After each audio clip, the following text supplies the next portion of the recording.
Umunyekongo witwa Manzi Patrick yatakambiye Perezida Paul Kagame amusaba kurekura General Laurent Nkunda umaze igihe afungiye mu gihugu cy'u Rwanda. Nkunda w'imyaka 58 y'amavuko yabaye mu buyobozi bukuru bw'imitwe ya AFDL ndetse na RCD mbere yo gushinga CNDP yabereye umuyobozi mukuru mbere yuko atabwa muri yombi. Iyi CNDP kandi niyo yavuyemo M23 kuri ubu imaze imyaka 3 hafi n'igice iri mu ntambara n'ingabo za Repubulika ya Demokarasi ya Kongo. Muri Mutarama 2009 nibwo General Laurent Nkunda yatawe muri yombi n'u Rwanda ubwo yageragezaga guhungira mu karere ka Rubavu. Kuri ubu imyaka imaze kuba 16 afitwe n'igihugu cy'u Rwanda nk'uko aya makuru abitangaza. Manzi kandi mwibaruwa ifunguye yandikiye umukuru w'igihugu cy'u Rwanda Perezida Paul Kagame yagaragaje ko kuva muri 2009 General Nkunda atawe muri yombi atahwemye gutanga agahinge ndetse no kugaragaza iki inyabupfura. Agira ati kuva muri 2009 General Laurent Nkunda yagumye mu Rwanda muri iyo myaka yose yerekanye kwitwararika ukwihangana ndetse anubaha cyane ubuyobozi bwawe ashyira hazaza herero mu maboko yawe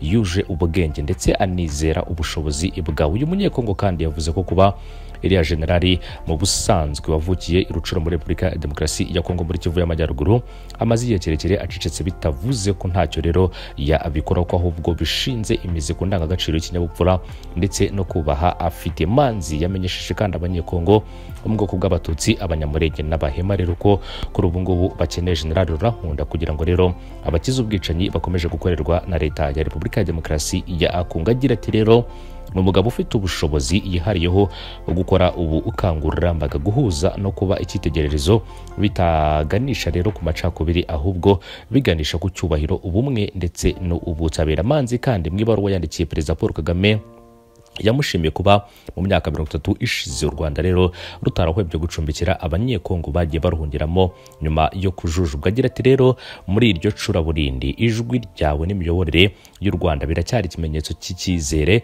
iyo hataba kandi ibyemezo byawe ngo rero mu myaka irenga 30 ishize ucumbikire ibihumbi by'impunzi z'abanyekongo abenshi muri twe rero bakabaye batagifite ubuzima hazaza ndetse n'inkuru waraturinze rero mu gihe nta wundi wo kubikora twari dufite. Manzi kandi yanashimiye Perezida Paul Kagame kuba yarahagaze. Agira ati rero hagati y'urupfu n'ubuzima akarukora u Rwanda jenoside yakorewe abatutsi ndetse umurage we kandi ukaba waranarenze imbibi z'igihugu cy'u Rwanda. Yavuze ko nubwo bimeze bityo rero kuri ubu ngubu abanyekongo bafite inkomoko mu gihugu cy'u Rwanda bakicwa cyangwa se bakicwa nk'uko yakomeje kugenda abigarukaho bagasahurwa ndetse ikindi kandi bakanatotezwa nk'uko yakomeje kugenda abigaruka. Agira ati rero iyi niyo mpamvu twongeye kugutakambira ngo uvanye ku mutima cyangwa se ubivanye ku mutima ndetse no mu buyobozi bwawe ufashe kugarura mu mahoro no mu cyubahiro General Laurent Nkunda iwabo. Umusanzu we rero ntiwaba uri mu bwigunge ahubwo uzahuza n'abandi baharanira amahoro ubwiyunge no kubaka imiryango yasenyutse. Ijwi rye riracyari ingenzi kubaho uko rero kuracyafite ibisobanuro ubutumwa bwe ntiburarangira nk'uko uyu muturage witwa Manzi Patrick rero mwibaruwa ifunguye yandikiye umukuru w'igihugu cy'u Rwanda yakomeje kugenda abigaragaza cyane cyane kubirebana n'ibyo asaba ko uyu mugabo ashobora kuba yafungurwa nk'uko yakomeje kugenda bisaba. Muri 2012 kandi nibwo Perezida Paul Kagame yaganiraga n'ikinyamakuru akaba ari ikiganiro rero ngaruka mwaka cyatambutse rero cyane cyane n'ikiganiro ngaruka kwezi n'itangazamakuru.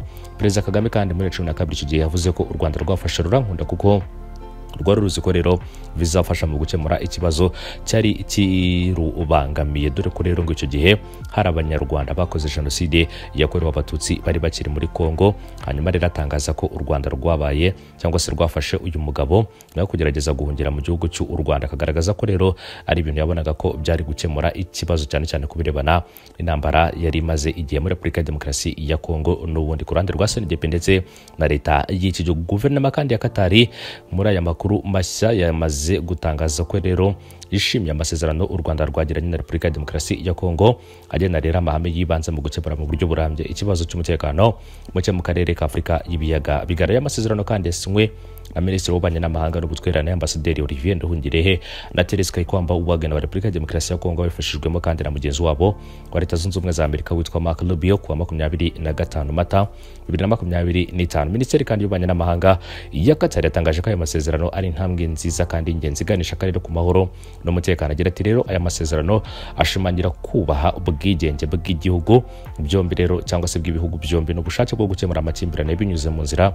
z'amahoro kandi ziganiriweho. Qatar yabona nk'intambwe nziza kandi y'ingenzi iganisha ku mutekano n'amahoro mu karere. Guverinoma kandi ya Qatar yashimye uruhare muri Amerika yagize cyangwa se uruhare Leta Zunze Ubumwe za Amerika zagize muri aya masezerano, igaragaza ko rero iyo ari imwe muri gahunda ngari y'umuryango mpuzamahanga mu gukemura amakimbirane no guteza imbere amahoro n'umutekano mu karere k'ibiyaga bigari. Ku itariki kandi ya 18 Werurwe 2025 Emir wa Qatar Sheikh Tamim bin Hamad Al Thani yahuje Perezida Paul Kagame na Felix Tshisekedi rero bemeranya ko bashyigikiye gahunda yo gukemura amakimbirane binyuze mu biganiro bya politiki by'abakuru b'ibihugu kandi baganiriyeho byari mu murongo watanzwe n'umuryango wa Afurika y'Iburasirazuba EAC n'Afurika y'Amajyepfo SADC, ubwo rero bahuriraga mu nama idasanzwe yabereye muri Tanzania ku itariki ya 8 Gashyantare. Mbere y'uko kandi Emir wa Qatar ahuza Perezida Kagame na Tshisekedi rero byagaragara ko guhuza u Rwanda na RDC byagoranaga bitewe kandi no kutemeranya ku ngingo zitandukanye z'umutekano, cyane cyane ku mpamvu yatumye abarwanyi ba AFC M23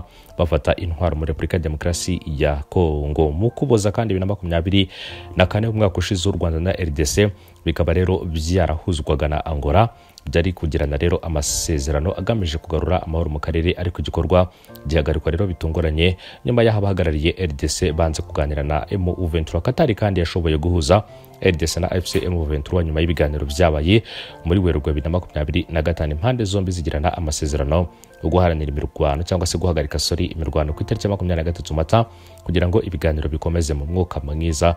Uko aya makuru akomeza kugenda abigaruka, Leta ya Qatar ikaba yamaze gushima ubwo buhuza ndetse na amasezerano yamaze gusinywa hagati y'igihugu cy'u Rwanda ndetse na Repubulika ya Demokarasi ya Kongo. Gusa ku ruhande rw'igihugu cy'u Rwanda rugaragaza ko nta nzira y'ubusamo, nk'uko umuvugizi wa guverinoma y'u Rwanda Yolande Makaro yatangaje ko rero nta nzira y'ubusamo igomba kuba mwishyirwa mu bikorwa ry'amasezerano aganisha ku mahoro u Rwanda na Repubulika ya Demokarasi ya Kongo byamaze gushyiraho umukono, nk'uko aya makuru akomeza kugenda abigaruka. U Rwanda kandi rwagaragaje ko aya masezerano akizweho umukono ari ikimenyetso cy'impinduka nziza mu biganiro biganisha ku mahoro ndetse no gukemura ikibazo mu buryo burambye. Ikindi kandi umuvugizi wa guverinoma y'igihugu cy'u Rwanda Yolande Makaro avuze ko ishyirwa mu bikorwa ry'amasezerano ryerekeza ku gukemura ibibazo mu buryo uburambye, ashimangira ko nta ruhande rugomba rero guca inzira y'ubusamo mu ishyirwa mu bikorwa ry'ayo masezerano. Agira ati rero isinywa ry'ayo masezerano agena amahame ngenderwaho rero mu kugarura amahoro bikozwe rero n'abaminisitiri b'ububanyi n'amahanga b'u Rwanda ndetse na Repubulika ya Demokarasi ya Kongo bifashijwemo kandi n'umunyamabanga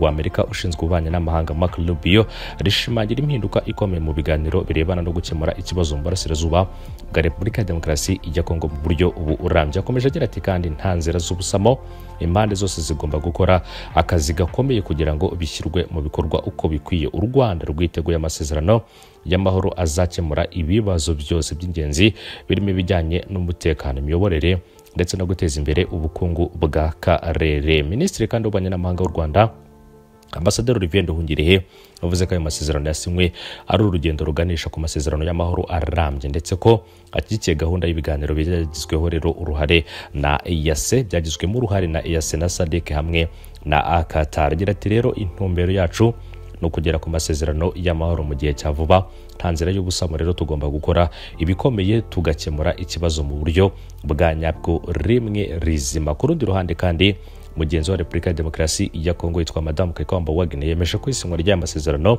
ritanga icyizere atari hagati y'ibihugu gusa ahubwo no ku baturage bamaze igihe kinini bategereje amahoro, nk'uko yakomeje kugenda abigaruka. Yavuze ko rero icyizere kigomba kubakwa hagati y'impande zombi bikabyutsa imikoranire ifatika, nk'uko uyu mudamu ku ruhande rwa Leta Zunze Ubumwe za Amerika yakomeje kugenda abigarukaho cyane cyane ku birebana n'isinwa ry'aya masezerano hagati y'impande zombi, nk'uko u Rwanda rero rwakomeje kugenda rubigarukaho cyane cyane rero ku birebana n'aya masezerano yasinywe rero bikozwe n'abaminisitiri b'ububanyi n'amahanga hagati y'u Rwanda ndetse na Repubulika ya Demokarasi ya Kongo, ariko bari kumwe n'umushinzwe ububanyi n'amahanga Marco Rubio ku ruhande rwa Leta Zunze Ubumwe za Amerika. Trump nawe rero akaba yishimiye isinywa ry'aya masezerano.